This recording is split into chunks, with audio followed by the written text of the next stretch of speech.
Nifty 22,900ના પુટમાં best entry ક્યાં બની શકે? ભાઈ જ્યાં સુધી આ પ્રીમિયમ 123ની ઉપર છે ને ત્યાં સુધી હાઈવે ઉપર છે, ત્યાં સુધી આ પ્રીમિયમ પોઝિટિવ છે. મોર્નિંગમાં ગેપ અપ ઓપન થાય, આ ક્લોઝિંગની ઉપર ક્લોઝિંગ આપે અથવા તો 175ની ઉપર એક 15 મિનિટની કેન્ડલનું ક્લોઝિંગ આવે અને ફરી આ ક્લોઝિંગની આજુબાજુ રિટેસ્ટ મારતા દેખાય ને અને ત્યાં સપોર્ટ લે તો એન્ટ્રી કરી શકાય. 175ને બ્રેક કરી દઈને તો 210 અને એનાથી ઉપર જાય તો 267 સુધી જઈ શકાય. આનાથી ઉપર આ પ્રીમિયમ રિસ્કી છે, યાદ રાખજો.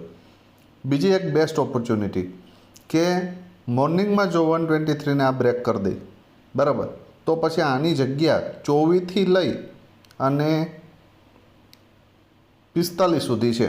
જો આ એરિયામાં ક્યાંય પણ મિડલમાં સપોર્ટ લેતું દેખાય તો એન્ટ્રી કરી શકાય અને 63ને બ્રેક કરી દે ને તો 123 અને 142 આ જે ક્લોઝિંગ છે ને ત્યાં સુધી ઇઝીલી જઈ શકે.